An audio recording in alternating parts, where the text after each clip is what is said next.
அனைவருக்கும் என் அன்பு வணக்கம். கோயில்களில் குடமுழுக்கு, வடக்கில் கும்பாபிஷேகம் என்று சொல்லப்படுகிற அந்த நிகழ்வை எந்த மொழியில் நடத்துவது என்கிற ஒரு விவாதமும் நம் நாட்டில் இப்போதும் நடந்து கொண்டிருக்கிறது. கடந்த காலம் வரையில் தொடர்ந்து அது சமஸ்கிருதத்தில் செய்யப்பட்டது என்பதை நாம் அறிவோம். இந்த குடமுழுக்கு என்கிற சொல்லே இப்போதுதான் வழக்கிற்கு வருகிறது. இல்லையென்றால் வெகு மக்களுக்கு கும்பாபிஷேகம் என்று சொன்னால்தான் பழிச்சென்று புரியும்.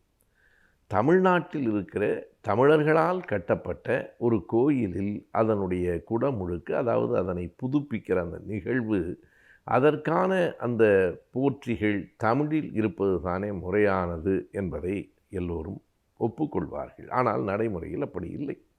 அதற்காக பல போராட்டங்களை நடத்த வேண்டிய நிலை இருக்கிறது. இங்கு தமிழிலும் பூஜை செய்யப்படும் என்று ஒரு அறிவிப்பு வைப்பதற்கே ஒரு பெரும் போராட்டம் பின்னணியில் நடைபெற்றது. அப்போதும் கூட தமிழில் என்றல்லாமல் தமிழிலும் என்று சொல்ல வேண்டிய நிலை இருந்தது. இது ஏதோ உத்தரப்பிரதேசம் மாதிரி, இது வங்காளம் மாதிரி, இங்கே தமிழிலும் அர்ச்சனை செய்யப்படும் என்பதை தாண்டி தமிழில்தான் அர்ச்சனை செய்யப்படும், தேவைப்பட்டால் விரும்பினால் சமஸ்கிருதத்திலும் அர்ச்சனை செய்யப்படும் என்று இருக்க வேண்டும். எனவே அப்படி ஒவ்வொரு கட்டத்திலும் இந்த ஆன்மீகத்துறையிலும் மொழிக்கான இடம் என்ன என்பதிலே ஒரு சிக்கல் நேர்ந்து கொண்டே இருக்கிறது. ஏனென்றால் மற்ற எல்லா துறைகளையும் விட ஆன்மீகத்துறையில் சமஸ்கிருதத்தினுடைய ஆதிக்கம் கூடுதல். பிற துறைகளில் குறைவு என்று அதற்கு பொருள் இல்லை. ஆன்மீகத்துறையில் மிக கூடுதல். அதற்கு காரணம் இந்த புராணங்கள் எல்லாம் அந்த சமஸ்கிருத மொழியிலே இருந்து வந்தவை. எல்லாம் தமிழிலே வந்துவிட்டால் மக்களுக்கு ஒரு விழிப்புணர்ச்சி வந்துவிடும் என்று கருதுகிறார்களோ என்னவோ தெரியவில்லை. இதில் கடவுள் நம்பிக்கையற்றவர்கள் பகுத்தறிவாளர்களும் கூட தமிழில் குடமுழுக்கு கேட்பது என்ன நியாயம்? உங்களுக்குத்தான் கடவுளே இல்லையே என்றால், கடவுள் இல்லை, கோயில் இல்லை என்று நம்பினாலும் கடவுள் உண்டு, கோயில் வேண்டும் என்று கருதுகிறவர்களுக்கான உரிமையை மறுக்கக்கூடாது என்பதுதான். தந்தை பெரியார் அவர்கள் இருபெரும் செயல்களை செய்தார். ஒன்று, கோயிலுக்கு போகாதே என்றும் அவர் சொன்னார், போகிறவனை தடுக்காதே என்றும் சொன்னார். இது ஒரு மிக முதன்மையானது. இப்போது நடந்து கொண்டிருக்கிற இந்த போராட்டத்தில் நாம் அறிவோம், ஒரு மாதத்திற்கு முன்பு திருநெல்வேலியிலே ஒரு கூட்டம், கருத்து கேட்பு கூட்டம் நடந்தது. அரசாங்கம் ஒரு குழுவினை அமைத்திருக்கிறது. ஆன்மீக நம்பிக்கை உள்ளவர்களை கொண்டு தமிழ்நாடு அரசு அனுமதித்திருக்கிறது. குன்றக்குடி அடிகளார், மருதாச்சல அடிகளார், சத்தியவேல் முருகனார் போன்றவர்கள் இருக்கிறார்கள். சுகி சிவம் அந்த கூட்டத்தில் கலந்து கொண்டிருக்கிறார்.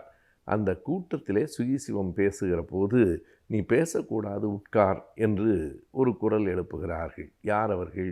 அவர்கள்தான் சமஸ்கிருதத்திலே தான் குடமுழுக்கு செய்ய வேண்டும் என்று கூறுகிறவர்களாக இருக்கிறார்கள். சுகி சிவத்தினுடைய ஆன்மீகத்திற்கு அவர்கள் ஒன்றும் இணையாக முடியாது. அவர் எத்தனையோ ஆன்மீக உரைகளை ஆற்றியிருக்கிறார். ஆனால் அவர் தமிழுக்கு ஆதரவாக இருக்கிறார் என்பதற்காக அவரை எதிர்த்தவர்கள் யார் என்று பார்த்தால், மிக வெளிப்படையாக பாரதிய ஜனதா கட்சியின் பொறுப்பாளர் ஒருவர் தலைமையிலே தான் அந்த நிகழ்வில் அப்படி ஒரு கலவரம் ஏற்படுத்தப்பட்டிருக்கிறது. அவருக்கு ஆதரவாக குரல் கொடுத்தவர்கள் அந்த கட்சியைச் சேர்ந்தவர்களும், இந்து மக்கள் கட்சியும், இந்து முன்னணியும். இப்போது ஒரு கேள்வி இருக்கிறது. அப்படியானால் தமிழ்நாட்டில் இருக்கிற இந்து முன்னணியும் இந்து மக்கள் கட்சியும் தமிழுக்கு எதிரானவர்களா? தமிழுக்கு எதிரானவர்கள் என்றால் அவர்கள் தமிழர்களுக்கும் எதிரானவர்களாகத்தானே இருக்க முடியும். ஆகவே இன்றைக்கு இருக்கிற இந்த இந்து என்கிற பெயரில் இருக்கிற இந்த கட்சிகள் தமிழுக்கு எதிராக இருக்கின்றன என்றால், அந்த மதங்கள் அல்லது அந்த அமைப்புகள் தமிழர்களுக்கு உரியவை அல்ல என்பது தெளிவாகிறது. இதை மக்களுக்கு எடுத்து சொல்ல வேண்டும். மக்களிடத்தில் இவர்கள் கடவுளின் பெயரால், மதத்தின் பெயரால், மொழி இன உரிமைக்கு எதிராக நிற்கிறவர்கள் என்று சொல்ல வேண்டும். இந்த குடமுழுக்குக்காகவே நாங்கள் போராடுகிறோம் என்று சொல்லுகிற தமிழ் தேசிய அமைப்புகள் அவர்களை பெயருக்குத்தான் கண்டிக்கின்றன. திராவிட இயக்கத்தை கண்டிக்கிற போது அவர்கள் காட்டுகிற வேகம், பாய்ச்சல், யாரை கண்டிக்க வேண்டுமோ அவர்களிடத்திலே மிக மென்மையான கண்டனங்களாகத்தான் அவை எழுகின்றன. எனவே எப்படி ஒன்றுக்குள் ஒன்றாக இவர்கள் எல்லோரும் இருக்கிறார்கள் என்பதும் நமக்கு புரிகிறது. உரத்து சொல்லுவோம், வழிபாடு என்பது அவரவர் உரிமை, அவரவர் நம்பிக்கை. ஆனால் அந்த நம்பிக்கையிலும் கூட மொழி இன உரிமையை ஒரு நாளும் நாம் விட்டு கொடுத்தல் இயலாது என்பதை மக்கள் உறுதிபட, குறிப்பாக பக்தர்கள் உறுதிபட சொல்ல வேண்டும்.